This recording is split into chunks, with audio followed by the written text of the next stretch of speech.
paix, il correspond à l'expérience de plénitude et de l'harmonie dans les relations humaines au sein du foyer. Alors, il y a dans Proverbe 17, verset 1er. Et pour finir, il dit, la paix se définit ou bien décrit comme l'état originel du monde à sa création, car quand Dieu créa les cieux et la terre, il créa un monde empreint de paix. Genèse 1er verset 31. Nous allons aller là. Bon Dieu créait Adam et Ève, les plaçait dans le jardin d'Éden.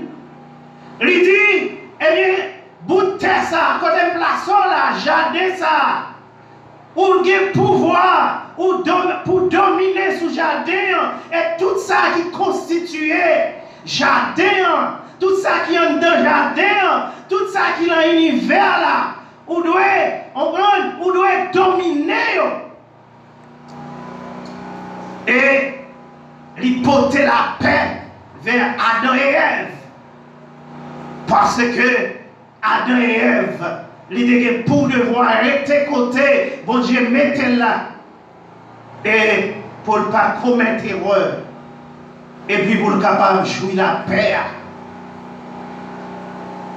Chers frères et sœurs, Satan le diable va rentrer dans la perturbation de cette paix que bon Dieu te baille à Adam et Ève.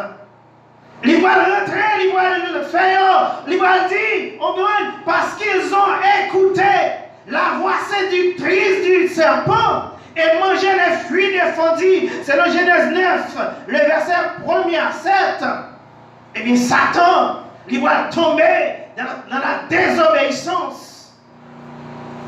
Et puis il va rentrer dans le péché, dans le monde de péché. Il va perturber l'harmonie de la création. Et il va venir en honte pour le monde par sa culpabilité. L'on lit dans Genèse 3, verset 8. Dès lors, Satan ou bien Adam a perdu la paix de Dieu. Parce que l'objectif, c'est pour le traiter là dans le jardin d'une manière sainte, pour te battre toute bête qui constituait ou bien l'univers là, pour te battre non, pour te quémer la paix, parce que bon Dieu te dit, vous devez garder la paix et puis vous devez être saint. Eh bien, il perturber la paix intérieure. Le péché a brisé l'harmonie et l'unité. Mais bon Dieu, il va créer un espace pour que la paix ça les règne. Je dis en frère, chers frères et sœurs, nous regardons à travers le monde. Il y a un pays qui a prôné la paix, mais il n'y a pas qu'à la paix. Pour dire la paix, il faut qu'ils utilisent les armes. Il faut qu'il y ait un pile d'armes pour dire qu'ils vont mettre la paix. Mais pourtant, Jésus fait une autre bagaille. Si nous apprenons Adolf Hitler, un dictateur de l'Allemagne, il tuait en pile des milliers de gens. Et il voyait les têtes lui, marchant de mort, tellement tué le monde. Et on voit aller en Afrique, on a joué Didi Aman Dada, qui c'est un criminel aussi, élève à Adolf Hitler. Il a tellement tué le monde. Il dit, bah ouais, qui ça doit tuer encore? Dans l'optique pour le capable de chercher la paix. C'est la perturbation de la paix de Dieu, parce que tout pays, toute nation qui parlait la grâce de Dieu, eh bien, a privé de la paix de Dieu.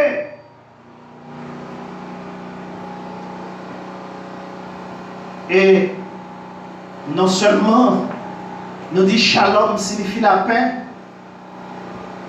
Adam et Ève vont perturber paix que bon Dieu créé dans le jardin d'Éden, avec lui pour être capable de dompter les animaux, pour être capable de gérer le jardin d'Éden, et pas même dans ça, nous héritiers le péché originel qui fait Jodia, moi-même avec vous. Nous souvent déconnectés avec bon Dieu. Et bien, bon Dieu va finir avec le projet de la restauration.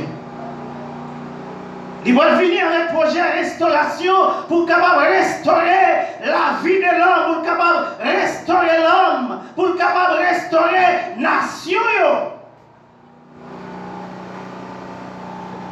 Parce que la perturbation de la paix, le péché, l'hypothèse, la chute, la destruction de la paix et du bien-être que nous t'avons joui comme l'humanité. Dieu a prévu de restaurer la shalom. Dieu a prévu de restaurer la paix. Par qui ça? Par la rédemption. Par sa mort. Bon Dieu va envoyer unique fils, à savoir Jésus-Christ, dans le livre de Jean, chapitre 3, le verset 16. Qui ça dit?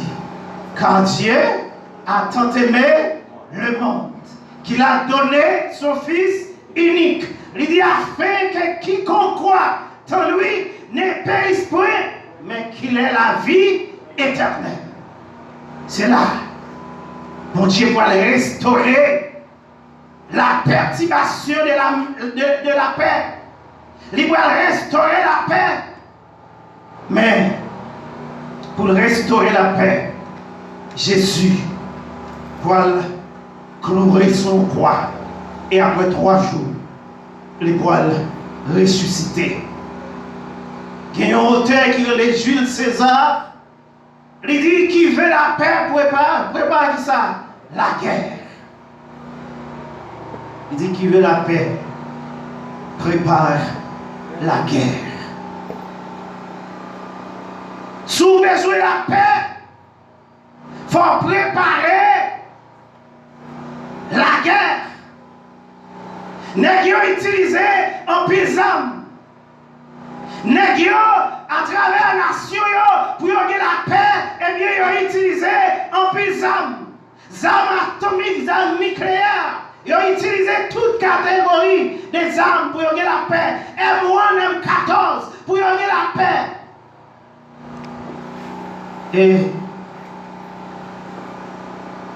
Et ça va passer entre la Russie et l'Ukraine.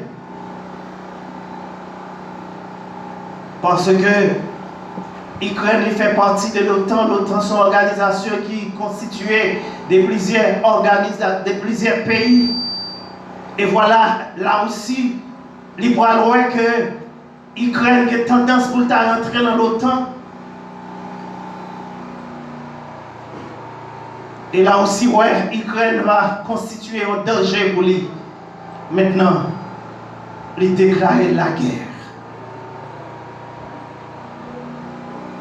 Chers frères et sœurs, pour avoir la paix, on a besoin de préparer la guerre.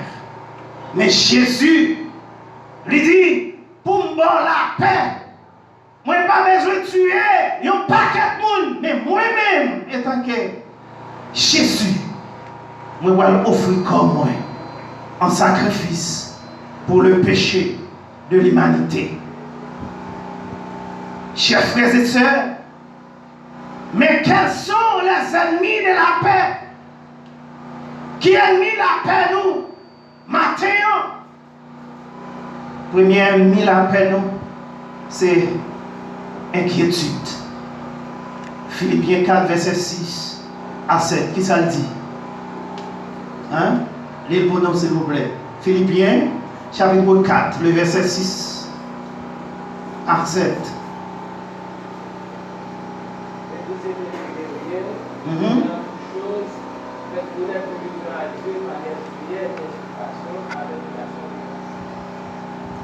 Ne vous inquiétez de rien. C'est ça qui est intéressant dans le texte là. L'inquiétude. La Bible dit l'inquiétude. Il dit c'est le premier volet de paix clairement identifié dans la parole de Dieu. Il dit que l'inquiétude a l'effet de placer les soucis légitimes qu'engendre la vie au-dessus de la sécurité et de la confiance que devrait produire notre relation avec Dieu. Inquiétude signifie c'est les troubles causés par la crainte, l'incertitude, soucis, etc. Chers frères et sœurs, monde rempli de personnes en détresse, des personnes stressées, affligées, traumatisées par les chaos, la confusion qui pourra engendrer aujourd'hui en société que nous gagnons, pays que nous gagnons, monde que nous gagnons, qui pourra engendrer la criminalité, assassinat, problèmes politico-économiques, vol à main armée, viol, harcèlement sexuel, suicide, problème moral, problème social. Et il va charrier derrière des maladies sexuellement transmissibles. Ça y est, c'est face à l'inquiétude, ça enduré. Mais ça gagne, c'est stress, tout ça y leur affligé, c'est inquiétude qu'il y a. Ça va tendre à travers le monde.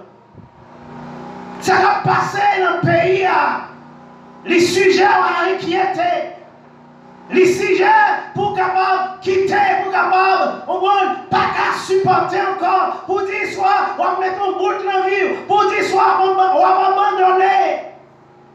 On va abandonner. Mais,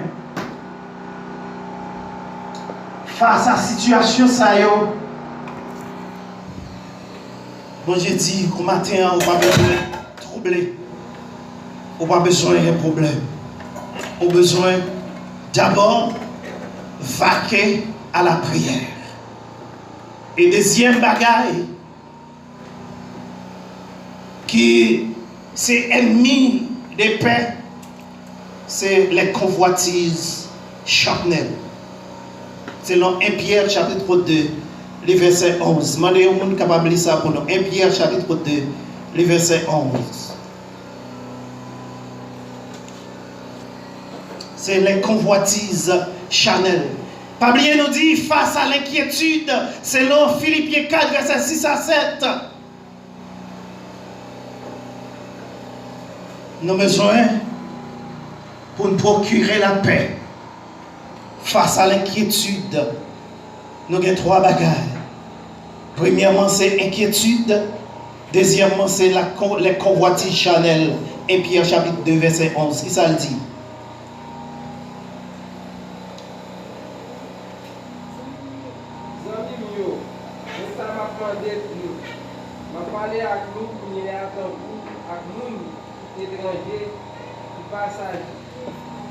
Passage sur la terre, c'est pour nous qui peut-être nous à toute exigence la chair à capturer contre l'homme.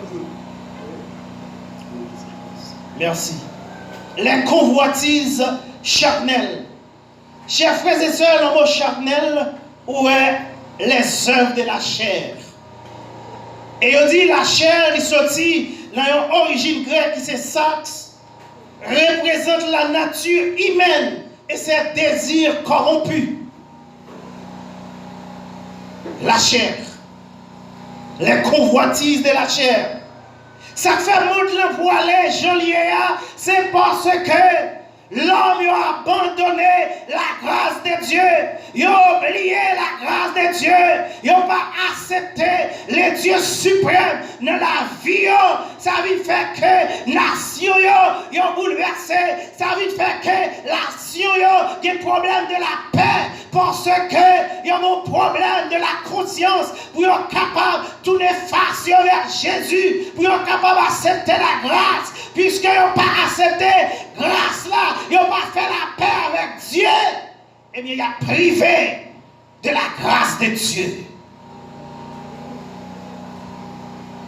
Les désirs de la chair, nous avons ça qui la donne, ces désirs corrompus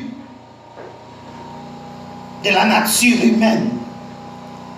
Ceux qui accomplissent les œuvres de la chair ne peuvent hériter les royaumes de Dieu selon Galates 5, verset 21. Pourtant, verset 22 du livre de Galates, dit c'est les fruits de l'esprit qui sanctifient, qui glorifient Dieu.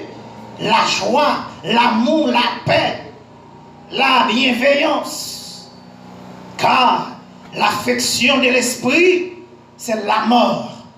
Mais les fruits de l'esprit, c'est la vie éternelle. Et deuxième aspect qui rentrait la corruption, l'enjeu de la chair là, c'est l'impudicité. Et le mot grec là, c'est porneia. Il dit c'est un comportement où les rapports sexuels immoraux éprouvent du plaisir à regarder les images des films ou livrés ou des livres pornographiques selon Exode 20 verset 14. L'impudicité, c'est œuvre de la chair. Ou même jeune garçon Mathéo qui dit on va chercher la paix, qui dit qu'il fait la paix ou bien qui fait la paix avec Dieu, qui a l'esprit de Dieu dans vous-même, qui dit ou c'est temps du Saint-Esprit ou pas doit appliquer les œuvres de la chair parce que l'impudicité lui fait partie des œuvres de la chair que nous relève le mot grec là, porneia, qui signifie un comportement, un rapport sexuel immoral, éprouvé du plaisir, leur regarder images, leur regarder films, leur regarder des livres pornographiques. Ça lui souille l'esprit ou pas qu'un monde qui fait la paix avec Dieu. Et puis pour ça, il y a la vie encore. Ça, c'est les œuvres de la chair. C'est ça, nous, la convoitise de la chair, la convoitise charnelle. Et deuxième bagaille qui rentrait les œuvres de la chair, c'est l'impureté.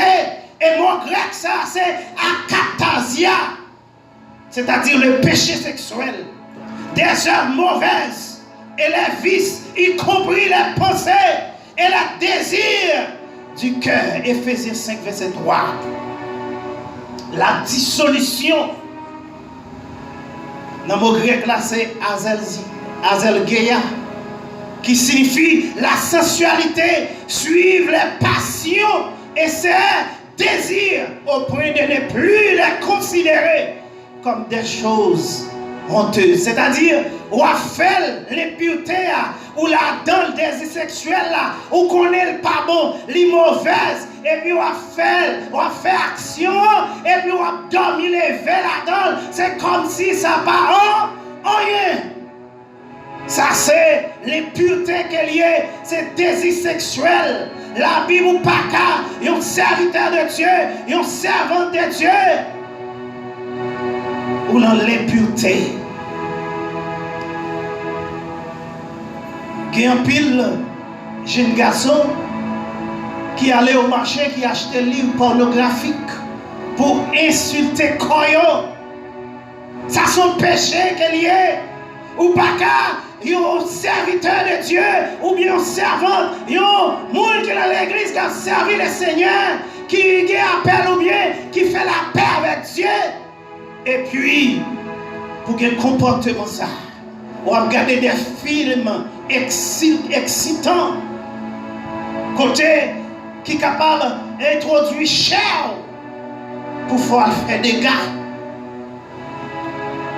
Ça c'est l'impureté, la dissolution, l'idolâtrie, la magie, Les inimitiés, ça veut dire, mon grec là c'est etra, c'est-à-dire c'est des actes ou des intentions hostiles,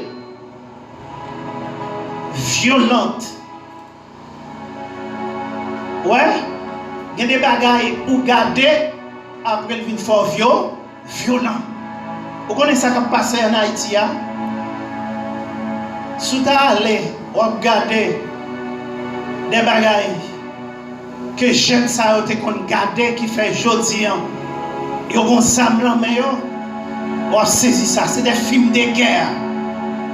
Comment pour manœuvrer revolver yo ensemble, on dit cette fois-ci on mettait content on vide content ciel on gardait Haïti maintenant. Tout ton power ça fait. Où est chaque nèg campé yon côté dans litige à goumer yon avec l'autre. Connaît Haïti, c'est pas nèg sa yo qui délivre Haïti. Chers frères et sœurs, troisième ennemi de la paix, c'est la rancœur ou le refus de reconnaître ses torts. Matthieu 5, verset 25-26. Matthieu 18, le verset 21 jusqu'au verset 22. Le rancœur, amertume profonde qui l'on regarde à la suite d'une déception, d'une injustice. Rancœur. Frère là-bas côté, ou soeur là-bas côté, ou qui rancune contre lui, ou pas le pardonner, lui faire un bagage, lui pas ou pas pardonner, malgré lui tout pardon ou pas pardonner, cœur enflé avec orgueil ou rancune, ou reconnaître, ou oublier si c'est au canton, ou refuser pardonner, ou refuser reconnaître que c'est vous-même qui entend. Et chers frères et sœurs, si vous arrivez à un niveau ça, qu'en tant que chrétien, ou fait une erreur, ou fait un bagage qui n'est pas bon, ou senti le Seigneur Jésus, le Saint-Esprit de Dieu, là partout, là soufflé, vous senti bon bagage qui n'est pas marché, et vous rester avec bagage encore dans le cœur.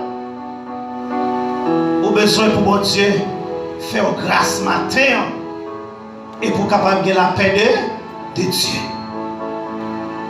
Le rancœur ou le refus de reconnaître ses torts. Chers frères et sœurs, l'homme prônait la paix de toutes sortes, la paix, parler ensemble, on n'y est pas marché. Ils ont utilisé les armes, on n'y est pas marché. Ça, on prend pour un petit temps, et puis après 2-3 jours, pas de la paix encore. Mais laissez-moi tout ça matin. C'est un seul nom, à savoir Jésus, qui allait, mais il dit, je vous laisse là, la paix. Je vous donne là, la paix. Moi, pas bon la paix, ça. Même Jean l'homme dit, il baille la paix à travers les hommes, à travers la guerre civile. Moi, pas bon la paix, ça. Mais il dit, à partir de la grâce, eh bien, nous qui sommes chrétiens, nous avons là la paix avec Dieu, et nous avons la paix de Dieu. Et un chrétien matin qui fait la paix avec Dieu, ou qui a la paix de Dieu, ou pas besoin d'inquiéter. Parce que même là, la terre bouleversée, même là, la situation paraît difficile, restez de la paix. Parce que l'homme qui bat la paix, il contrôle tout bas, tout bagaille. L'homme, il cherchait pour gagner la paix. Pour ça, Jésus bat la paix. Mais ça vient, il dit, la paix nous permettra de patienter. Si Dieu sait, ce n'est pas le moment de nous donner telle ou telle chose. En attendant, que vous l'obtiendrez, il vous accordera la paix qui vous permettra de rester avec confiance sans vérifier les heures ni le jour. C'est ça lié. Mais pour qui ça, bon Dieu, ben la paix? Bon Dieu dit, me laissez la paix, ben nous, parlez bien de la grâce. Et paix ça, moi, ben nous, même les taoué, moment difficile, même les taoué, nous demandons un bagage, les pocos agréés, nous besoin de rester de la paix, avec patience, confiance. Ça nous demande à nous rejoindre dans le nom de Jésus. Chers frères et sœurs, l'homme, il a cherché la paix. Pendant qu'il cherchait la paix, il a tué un pile monde. Il a tué femme enceinte. Il a cherché la paix. Il a tué petit monde qui sous cabane. Il a cherché la paix. Il n'a pas épargné personne.